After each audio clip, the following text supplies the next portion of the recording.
이 사도신경으로 우리의 신앙을 고백하겠습니다. 전능하사 천지를 만드신 하나님 아버지를 내가 믿사오며 그 외아들 우리 주 예수 그리스도를 믿사오니 이는 성령으로 잉태하사 동정녀 마리아에게 나시고 본디오 빌라도에게 고난을 받으사 십자가에 못 박혀 죽으시고 장사한 지 사흘 만에 죽은 자 가운데서 다시 살아나시며 하늘에 오르사 전능하신 하나님 우편에 앉아 계시다가 저리로서 사는 자와 죽은 자를 심판하러 오시리라. 성령을 믿사오며 거룩한 공예와 성도가 서로 교통하는 것과 죄를 사하여 주시는 것과 몸이 다시 사는 것과 영원히 사는 것을 믿사옵나이다. 우리 함께 찬양으로 고백하시겠습니다.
있습니다.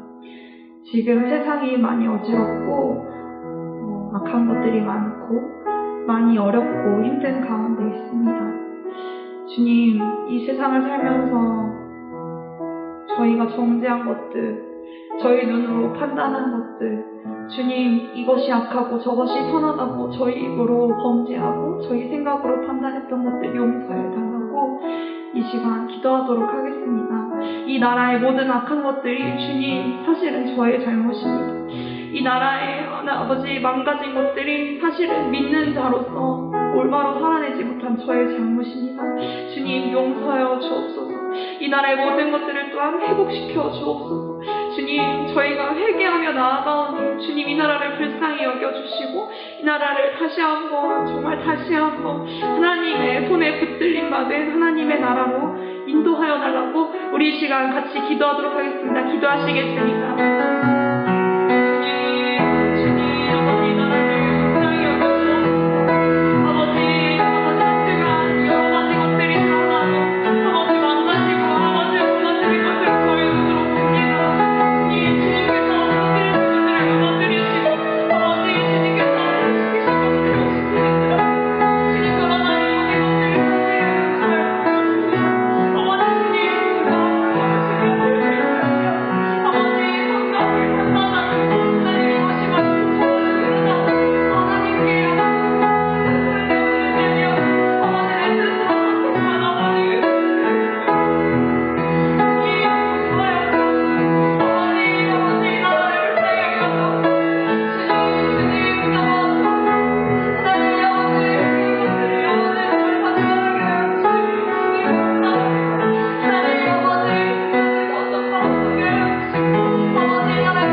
고백하겠습니다. 사실 사람의 눈에 보이는 것보다 사람의 속 안에 있는 것이 드러나지고 하나님 앞에 드러나지고 우리가 우리 속에 있는 마음은 볼 수가 없잖아요. 우리가 우리 속에 있는 영혼은 볼 수가 없잖아요. 그 영혼을 하나님 앞에 이렇게 다 내어드리고 다 보여지게 되고, 그리고 내 안에서 그 모든 악한 것들 하나님 고백하게 하시고, 우리 안에 있는 그런 마음, 눈에 보이지 않는 것들을 고치는 것이 사실은 부흥이고 사실은 기적입니다. 우리가 눈에 보이는 것들이 어떻게 되기를 간구할 때가 많지만, 우리 이 시간에 하나님 내 속에 있는 것을 고쳐주세요. 하나님 내 영혼을 고쳐주세요. 아버지, 내가 하나님의 자녀로 다시 한번 살아날 수 있도록 아버지 나의 마음을 다시 한번 고쳐주시고, 정말 눈에 보이지 않는 내 속에 있는 상처를 만져주시고, 그리하여서 모든 악한 것들이, 내 속에 있는 악한 것들이 끊어지게 해달라고 이 시간 우리 서로의 영혼을 위하여서, 각자의 영혼을 위하여서 같이 기도하도록 하겠습니다. 기도하시겠습니다.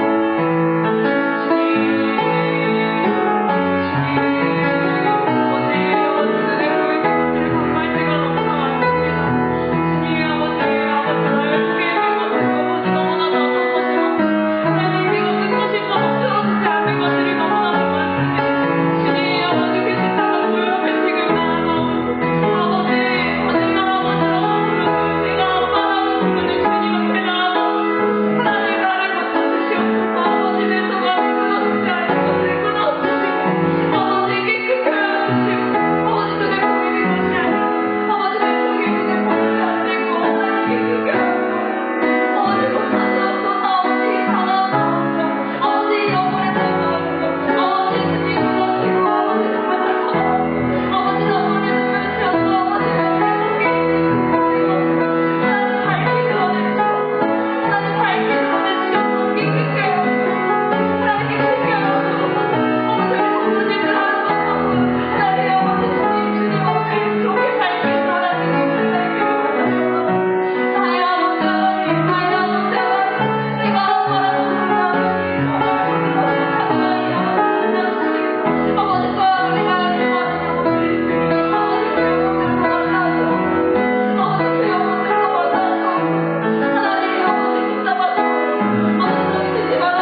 주님 감사합니다. 어떠한 상황 가운데에서도 주님을 찬양할 수 있도록 인도하여 주심에, 주님의 말씀을 들을 수 있도록 인도하여 주심에 감사를 드립니다. 주님, 저희의 힘으로 할 수 없는 일들이 너무나도 많습니다. 이 땅에서 벌어지는 모든 일들 저희의 힘으로 할 수 없고, 저희의 가정에서, 저희의 일터에서 벌어지는 일들 또한 저희의 힘으로 할 수 없고, 심지어 저희 속 안에서 일어나는 일들조차 저희의 힘으로 할 수 없음을 고백합니다. 주님, 오직 주님만을 붙잡고 의지하며 나아가기를 간절히 소망하오니, 주님 예수 그리스도의 그 보혈의 피로 다시 한번 저희를 덮어주시고, 정말 주님의 자녀로서, 의인으로서 다시 한번 살아나갈 힘을 주님 허락하여 주옵소서. 아버지, 말씀을 듣습니다. 어떠한 상황 가운데 있던지 아버지, 그 말씀 붙들고, 하나님께서 주시는 그 말씀 붙들고 한 걸음 한 걸음 살아낼 수 있는 우리 성도님들 되시기를 간절히 소망합니다.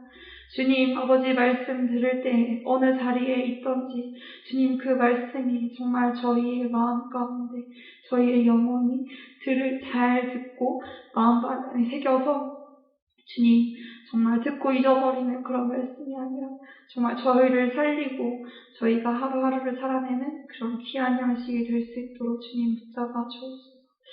아버지, 주님을 찬양하게 하신, 또한 어떠한 상황 가운데서도 주님을 예배하게 하신 너무나도 감사드립니다. 각 처소에 있는 성도님들 주님께서 정말 지켜주시고 보호하여 주실 줄 믿습니다. 이 모든 말씀 주 예수 그리스도의 이름으로 기도드렸습니다. 아멘.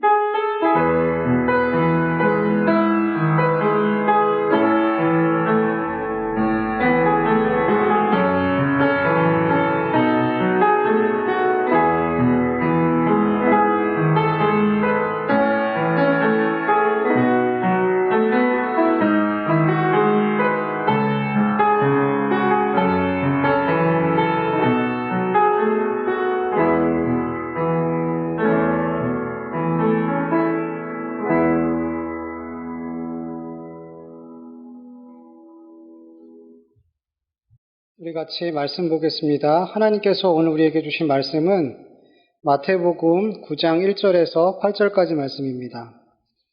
마태복음 9장 1절에서 8절까지 말씀, 우리 같이 읽습니다. 예수께서 배에 오르사 건너가 본 동네에 이르시니 침상에 누운 중풍병자를 사람들이 데리고 오거늘 예수께서 그들의 믿음을 보시고 중풍병자에게 이르시되 작은 자야 안심하라 내 죄 사함을 받았느니라. 어떤 서기관들이 속으로 이르되 이 사람이 신성을 모독하도다. 예수께서 그 생각을 아시고 이르시되 너희가 어찌하여 마음에 악한 생각을 하느냐.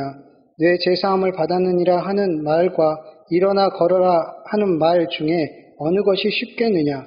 그러나 인자가 세상에서 죄를 사하는 권능이 있는 줄을 너희로 알게 하려 하노라 하시고 중풍병자에게 말씀하시되 일어나 내 침상을 가지고 집으로 가라 하시니 그가 일어나 집으로 돌아가거늘 무리가 보고 두려워하며 그런 권능을 사람에게 주신 하나님께 영광을 돌리니라.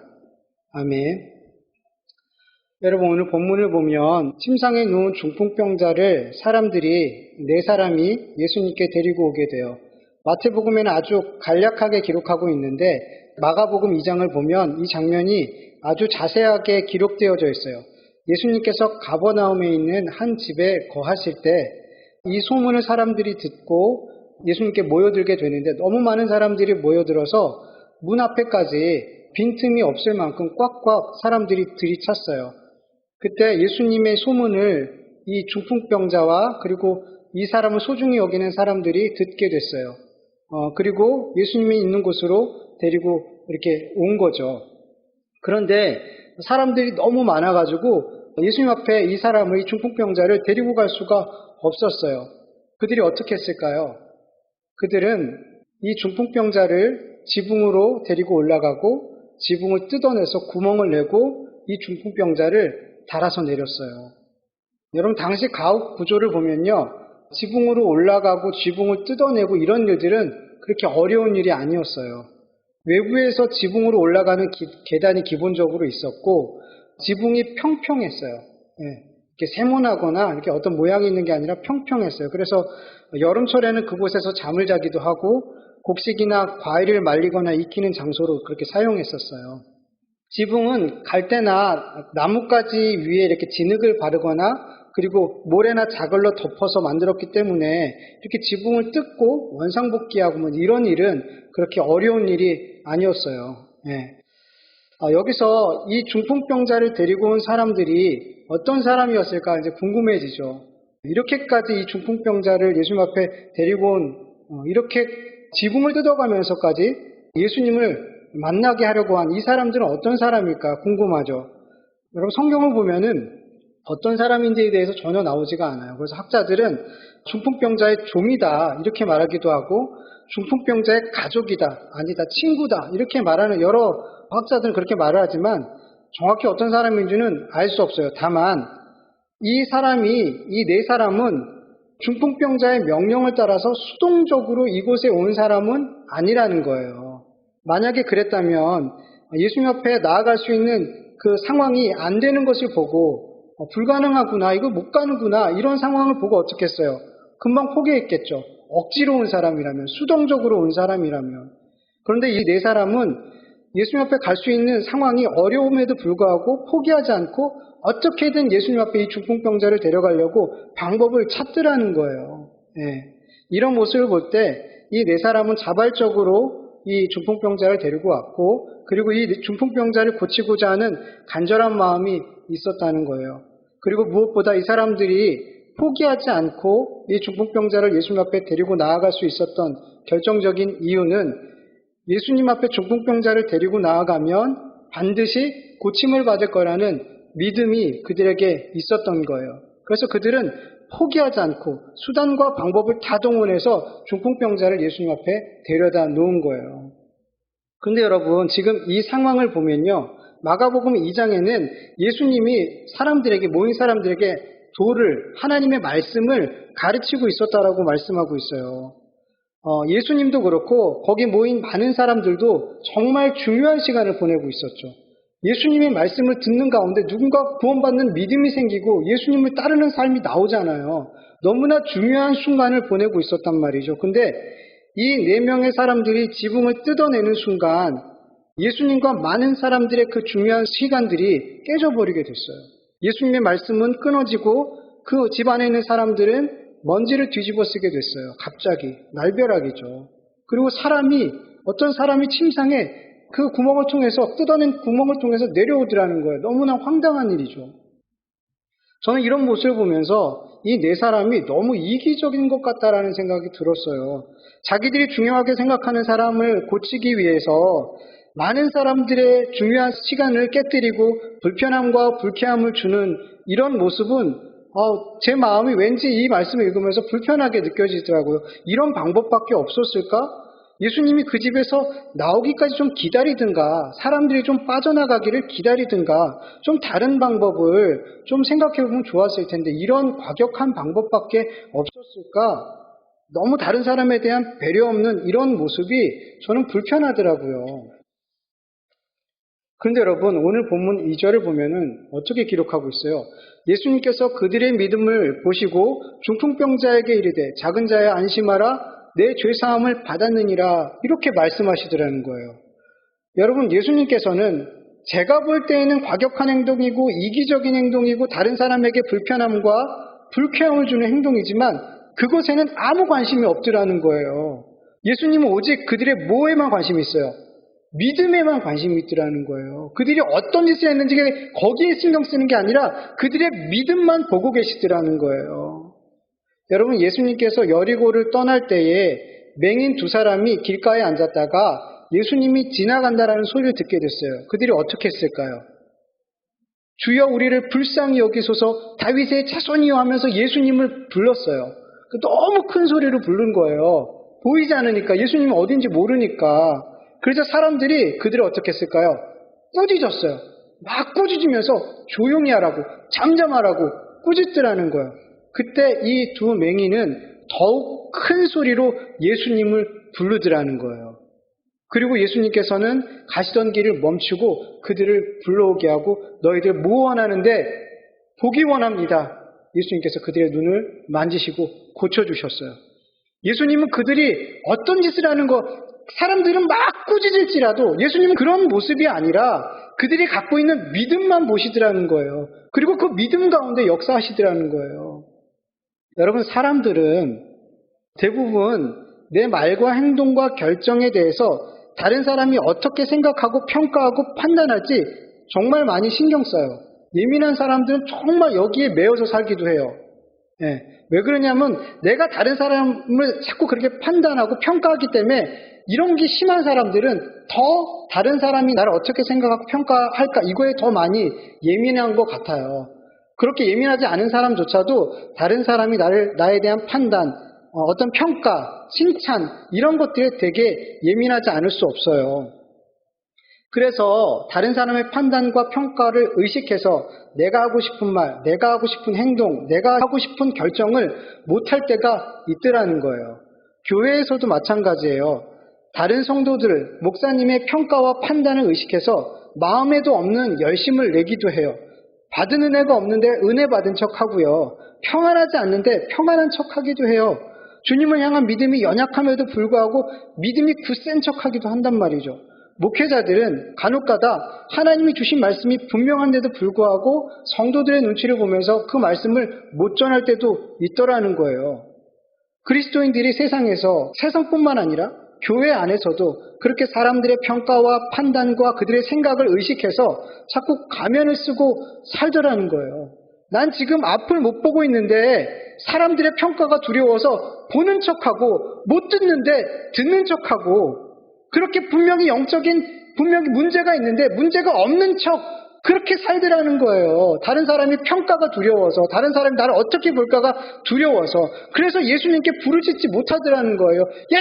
예수님 불러야 될 때 그렇게 못하더라는 거예요. 여러분, 그리스도인에게는 하나님의 판단과 평가와 칭찬이 가장 중요함을 믿으셔야 돼요. 다른 사람이 나를 어떻게 판단하고 평가하고 칭찬하고 인정하는지 여기에 매여서 안 된단 말이에요.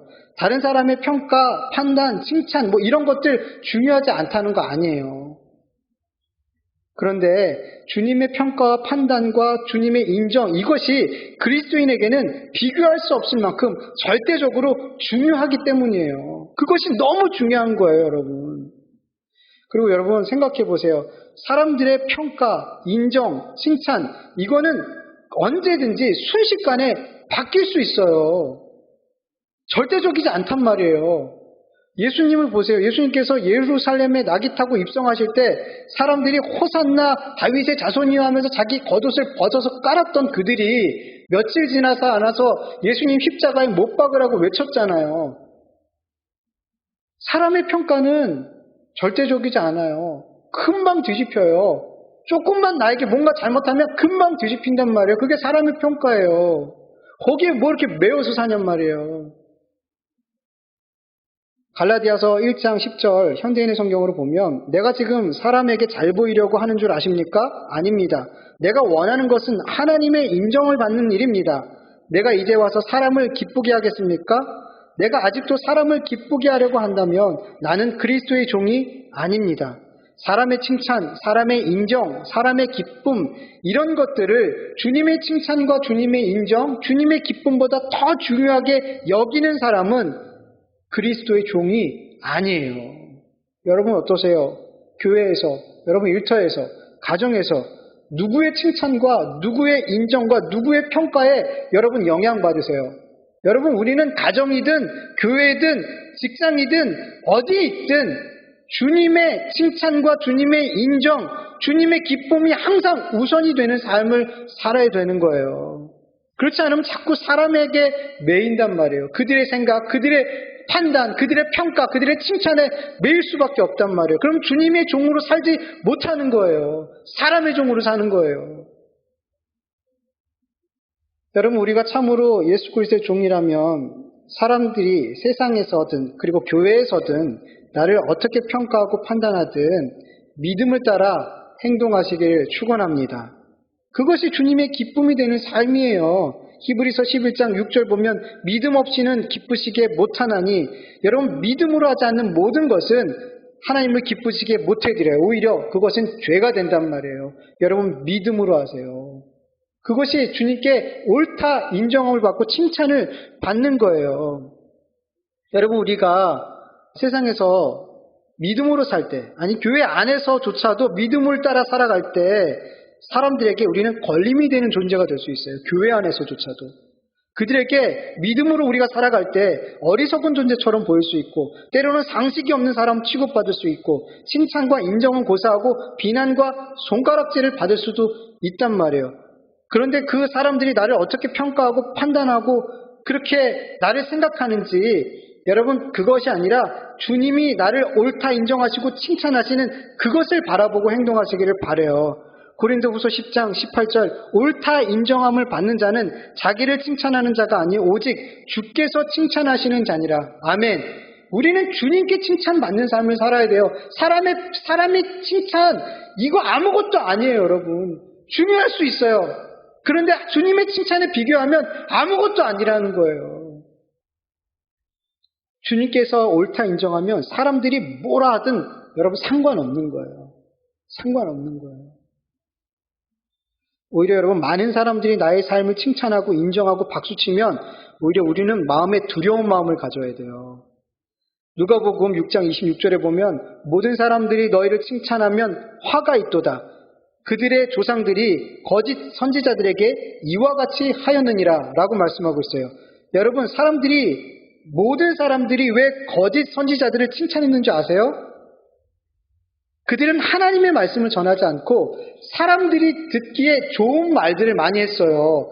그들은 하나님의 말씀이 아니라 자기 속에 있는 말, 사람들이 기뻐하는 말을 했단 말이에요. 그래서 그 사람들은 칭찬하더라는 거예요. 예레미야서를 보면은 예레미야는 이제 바벨론이 침공해서 우리는 이제 끝나. 우리는 항복해야 돼. 그렇게 하나님의 말씀을 전하고 있는데 다른 수많은 거짓 선지자들은 평강하다 그렇게 외치고 다녔단 말이에요. 많은 사람들은 대부분의 사람들은 옳다 인정하고 그들을 칭찬하더라는 거예요. 여러분 이 죄악된 세상에서 내가 하는 일들에 대해서 박수를 치고 다 너 잘하고 있어 이렇게 얘기한다면 여러분 우리는 겁을 먹어야 돼요. 내가 지금 진짜 잘하고 있는 건가? 내가 하나님 앞에서 진짜 믿음으로 살고 있는 건가? 여러분 이 세상에서 믿음으로 살면 예수 그리스도 하나님의 뜻대로 말씀대로 살았을 때 그 삶이 어땠냔 말이에요. 모든 사람이 박수 쳐줬냔 말이에요. 아니에요. 우리가 진짜 믿음으로 살면 모든 사람이 우리의 삶을 칭찬하지 않는단 말이에요. 그래서 오히려 사람들이 나를 칭찬하고 박수치고 잘하고 있어 이러면 여러분 두려운 마음을 갖고 하나님 앞에 정말 내가 잘하고 있는지 물어봐야 돼요. 정말 진지하게. 여러분 다른 사람의 평가와 판단, 인정, 칭찬 이런 것에 매이지 않고 오직 믿음으로 행하고 말하고 선택하는 삶을 살기를 축원해요. 주님께 인정받는, 주님께서 옳다 인정하는 그런 성도 되길 바라요. 주님께서 옳다 인정하고 칭찬하는 목사가 되길 원하고 주님께서 인정하고 칭찬하고 옳다 하시는 그런 하나님의 백성으로 이 땅에서 살기를 간절히 축원합니다. 2절 말씀을 다시 보면요. 예수님께서 그들의 믿음을 보시고 이렇게 말씀하시죠. 중풍병자에게 죄 사함을 선포하신 예수님께서 그들의 믿음을 보시고 하셨어요. 그렇죠? 여러분 여기서 그들은 누굴 얘기하는 걸까요? 중풍병자를 데리고 온 4사람일까요? 아니면 중풍병자를 포함한 5사람일까요? 생각해 보시지 않았나요? 성경을 보면은 어떤 사람의 믿음으로 다른 사람의 병이 치유되고 귀신이 떠나가는 그런 내용들이 있죠. 백부장의 믿음으로 그의 종 중풍병자가 치유됐잖아요.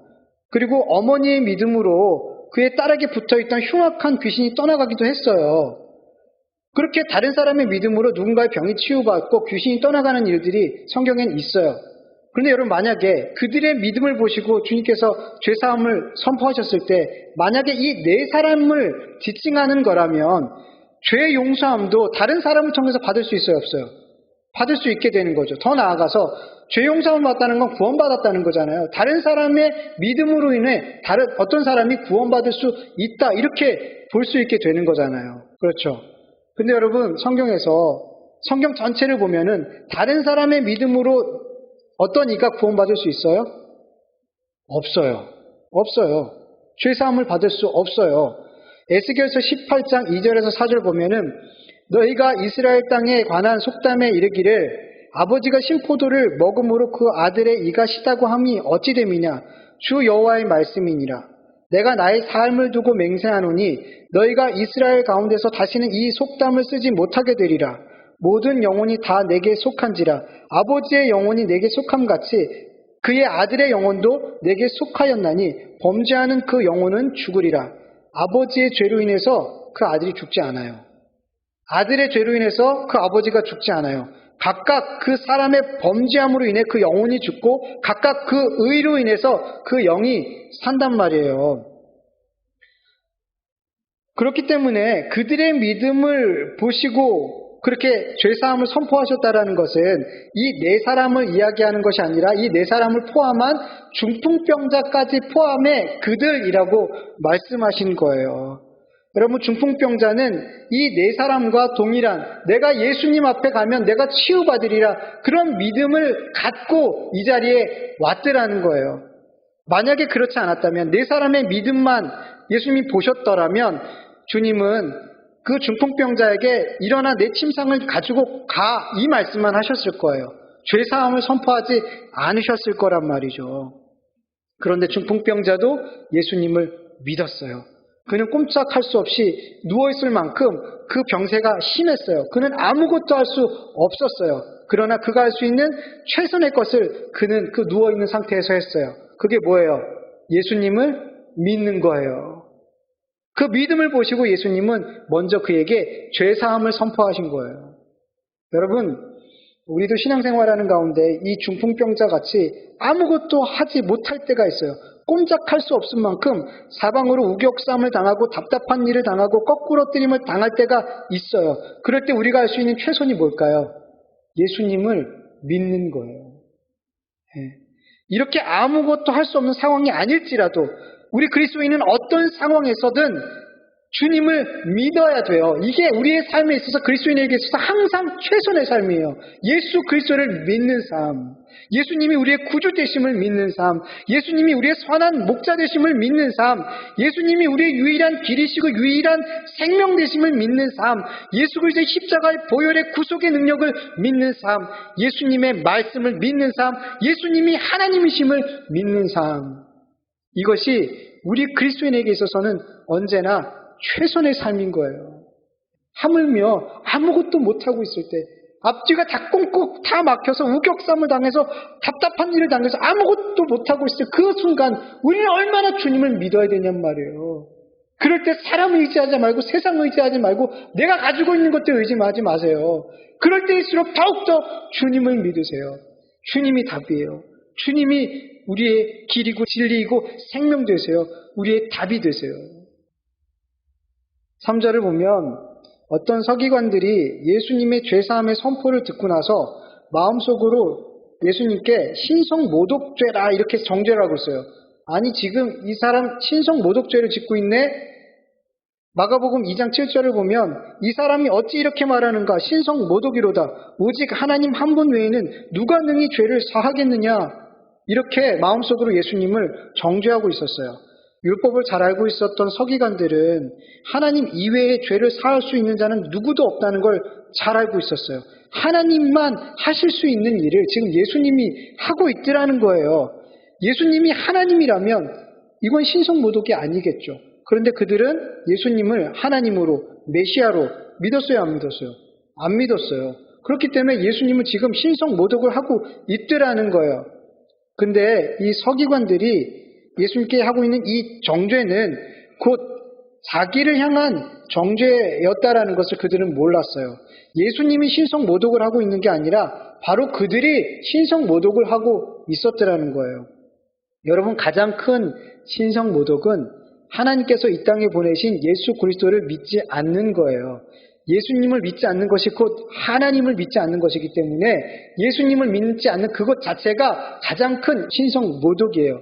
요한복음 12장 44절 45절을 보면 예수께서 외쳐 이르시되 나를 믿는 자는 나를 믿는 것이 아니요 나를 보내신 이를 믿는 것이며 나를 보는 자는 나를 보내신 이를 보는 것이다 라고 말씀하고 계시고, 누가복음 10장 16절 너희 말을 듣는 자는 곧 내 말을 듣는 것이요 너희를 저버리는 자는 곧 나를 저버리는 것이요 나를 저버리는 자는 곧 나를 보내신 이를 저버리는 것이라.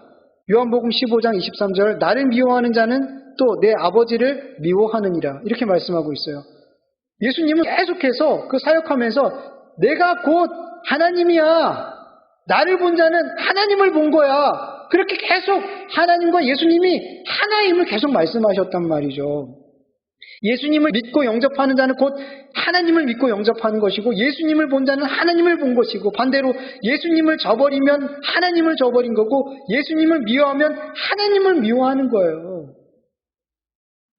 그렇게 계속 그렇게 예수님을 사역하면서 얘기했단 말이에요. 근데 서기관들은 안 믿었어요, 그 말씀을. 그래서 서기관들은 예수님을 저버리고 예수님을 미워함으로 그들이 하나님을 저버린 자, 하나님을 미워하는 자로 그렇게 드러나게 되더라는 거예요. 그들이 진짜 신성모독죄를 짓고 있더라는 거예요. 4절 말씀을 보면은 예수님께서 그 생각을 아시고 이르시되 너희가 어찌하여 마음에 악한 생각을 하느냐, 이것이 바로 악이에요. 예수님을 하나님으로 알지 못하고 믿지 못하는 것, 그게 악이고 신성모독이라는 거예요. 5절을 보면 계속해서 서기관들에게 이렇게 말씀하세요. 내 죄사함을 받았느니라 하는 말과 일어나 걸어가라 하는 말 중에 어느 것이 쉽겠느냐. 여러분, 죄 사해주는 것과 죄사함의 선포와 불치병을 치유해주는 그 선포, 어느 것이 더 쉬울까요? 어떤 게 더 쉬워요? 여러분 생각하기에는 인간의 편에 보면은 둘 다 쉬운 일이 아니죠. 그렇죠? 둘 다 불가능한 일이잖아요. 죄인된 우리가 어떻게 다른 사람의 죄를 사해줄 수 있으며 어떻게 불치병에 있는 사람을 말씀 한마디로 고칠 수 있어요. 그건 우리 인간의 영역이 아니잖아요. 우리는 못하는 일이잖아요. 그럼에도 불구하고 죄사함의 선포와 일어나 내 침상을 가지고 집으로 가라, 이 선포 가운데 어떤 것이 더 쉬운지 인간적인 생각을 해보면 죄사함의 선포가 더 쉬운 것 같아요. 왜냐하면 죄사함은 눈에 보여요, 안 보여요? 안 보여요. 당장 결과로 나타나는 것이 아니란 말이에요. 누구라도 너 죄 용서 받았어, 이렇게 말할 수 있어요. 그게 이 사람이 진짜 죄를 사함 받았는지 안 받았는지 모르기 때문에. 그러나 반대로 내 침상을 가지고 걸어가라, 집으로 가라, 이 선포는 당장 눈에 보이고 결과로 나타나야 돼요. 그래서 인간의 편에서 볼 때는 죄사함의 선포가 더 쉬워 보이죠. 그렇죠? 그런데 여러분, 실제로 사람들이 예수님께서 죄사함을 선포하거나 내 믿음이 너를 구원하였다, 이런 선포를 들을 때 그들은 놀라거나 하나님을 찬양하거나 이러지 않았어요. 근데 이런 선포 뒤에 오는 치유를 볼 때, 누군가 병이 났거나 귀신 들린 자가 떠나가거나 죽은 자가 살아나거나 그런 하나님이 행하신 일을, 놀라운 일을 볼 때 그때 비로소 놀라더라는 거예요. 그때 놀라더라는 거예요. 그러니까 사람들은 그 일이 죄사함의 선포나 내 믿음이 너를 구원하였다, 이런 선포보다도 치유의 선포가 더 놀랍게 여겨지더라는 거예요. 그게 더 불가능한 일이라고 생각되었더라는 거예요, 사람들의 눈에 보기에는. 근데 실제로 어떤 게 더 어려운 일일까요, 여러분? 여러분, 예수님께서 사람들에게 보여주고자 한 것은 눈에 보여지는 표적이나 기적 같은 게 사실 아니었어요. 예수님이 정말 사람들에게 보여주고 그들이 정말 놀랐으면 하는 것은 그런 것이 아니었어요. 예수님은 죄사함, 구원, 영생, 천국, 믿음, 이런 눈에 보이지 않는 것을 그들에게 보여주고 싶었어요. 이게 진짜니까. 이 보이지 않는 것들을 보게 하기 위해서 예수님은 병을 고치시고 귀신을 떠나가게 하시고 죽은 자를 살리시고 풍랑을 잠잠케 하시고 오병이어와 같은 그런 기적을 일으켜 주신 거예요. 보이는 것을 통해서 보이지 않는 것을 보라고, 보이는 나 예수를 보고 보이지 않는 하나님을 보라고 그렇게 주님은 표적과 기적들을 행했단 말이에요. 근데 사람들은 계속해서 보이는 것, 눈에 보이는 것에만 놀라고 그것을 보면서 하나님을 찬양하더라는 거예요. 사실은 이 모든 것은 보이지 않은 것을 보게 하기 위한 수단에 불과했는데 6절에 보면 예수님께서 말씀하시죠. 인자가 세상에서 죄를 사하는 권능이 있는 줄을 너희로 알게 하려 하노라 하시고 중풍병자에게 말씀하시되 일어나 내 침상을 가지고 집으로 가라. 이렇게 선포하셨어요. 예수님께서 죄 사하는 권능이 있다는 것은 눈으로 볼 수가 없죠. 그러나 예수님께서 이러한 죄 사함의 권능이 있다는 것을 무엇을 통해서 사람들에게 보여주시려고 하는 거예요? 중풍병자가 말씀 한마디에 고침받는 이것을 통해서 예수님에게 죄 사함의 권능이 있다는 것을, 그 보이지 않는 것을 보게 하시더라는 거예요. 말씀 한마디로 중풍병자를 고칠 수 있는 예수님은 말씀 한마디로 그 죄를 사할 수 있다는 것을 보게 하시는 거예요. 여러분, 예수님께서 계속 병든 자를 고칠 때 내 믿음이 너를 구원하였다라고 자주 말씀하시잖아요. 보이지 않는 믿음, 보이지 않는 구원, 이것은 병 고침을 통해서 볼 수 있게 되더라는 거예요.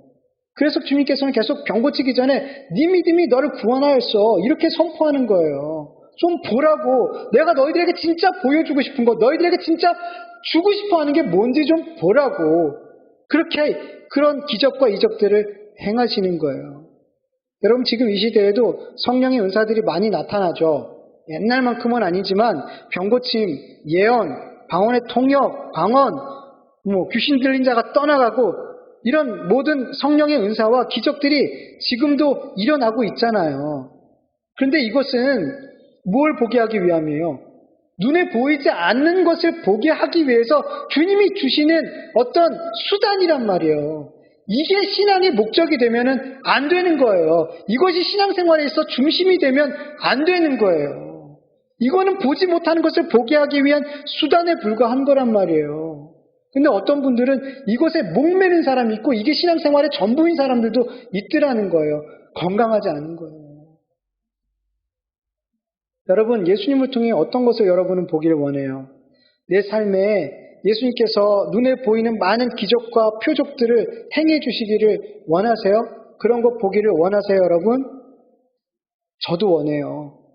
저도 원해요. 그래서 우리의 눈에 볼 수 없는 주님께서 주시는 하늘의 선물들이 무엇인지 더 많이 보았으면 좋겠어요. 그런데 여러분, 눈에 보이는 기적과 표적만을 보며 눈에 보이지 않는 하늘의 선물들을 보지 못하면 그 표적과 기적은 우리에게 해가 돼요.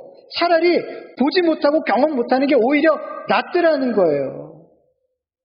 여러분, 저는 여러분이 주께서 행하시는 기적과 표적을 많이 보고 그 표적들로 인해서 정말 주님이 우리에게 보기를 원하는, 정말 우리가 소유하기 원하는 그 하늘의 선물들을 다 보고 받을 수 있기를 축원합니다. 그렇게 되면 우린 점점 더 이 땅에 눈에 보이는 기적과 표적이 없어도 흔들림 없이 주님을 믿고 사랑하고 순종하는 삶을 살게 될 줄 믿습니다. 예, 꼭 그렇게 되기를 축원합니다, 여러분. 예, 우리 같이 오늘 주신 말씀 기억하면서 우리 잠깐 기도하도록 하겠습니다. 하나님 아버지, 감사합니다. 코로나로 인해서 다시 우리가 흩어져서 예배를 드리지만 우리가 어느 자리에 있든 마음을 같이 이 예배를 함께 올려드릴 때에 하나님, 우리의 찬송과 기도와 예배를 받아주시옵시고 아버지 하나님, 우리가 또 한 주간 주의 말씀으로 힘을 내서 살아갈 수 있도록 도와주시옵소서. 하나님 아버지, 오늘도 주의 말씀을 우리가 듣고 또 배웁니다. 아버지, 이 말씀 통해서 우리에게 성령을 통해서 주신 감동들이 있다면 아버지, 그 감동을 따라 순종하며 아버지 하나님 살아갈 수 있게 하여 주시옵소서. 정말로 하나님이 기뻐하시는 삶이 무엇인지, 정말 믿음의 삶을 하나님께서 정말 어떻게 얼마나 기쁘게 받으시는지 우리가 깨닫기를 간절히 원합니다. 사람이 아닌 하나님이 기쁨이 되는 삶을 살길 원하고, 그래서 믿음을 따라 사는 삶을 살아갈 수 있도록 주께서 늘 허락하여 주시옵시고 하나님, 우리가 믿음을 따라 살아갈 때에 아버지 자꾸만 눈에 보이는 기적과 아버지 하는 표적들, 이런 것들을 구하고 아버지 이런 것들이 없으면 주님을 의심하고 이런 삶을 살아가는 것이 아니라 하나님 아버지 점점 더 우리가 눈에 보이지 않아도 손에 붙잡지 않아도 흔들림 없이 주의 말씀에 순종하고 주님을 믿고 사랑하는 삶을 살아갈 수 있도록 은혜 베풀어 주시옵소서. 감사한 예수님의 이름으로 기도합니다. 아멘. 축도합니다. 이제는 우리 주 예수 그리스도의 은혜와 하나님의 다하심이 없는 사랑하심과 성령님의 인도하심과 교통하심과 충만하심이 눈에 보이는 기적과 표적이 없어도 눈에 보이지 않는 하늘로부터 오는 선물들을 볼 수 있기를 원하는 하나님의 자녀들 위에, 그 가정 위에, 그 일터 위에, 이 나라의 민족 위에 이제로부터 영원토록 함께할지어다. 아멘.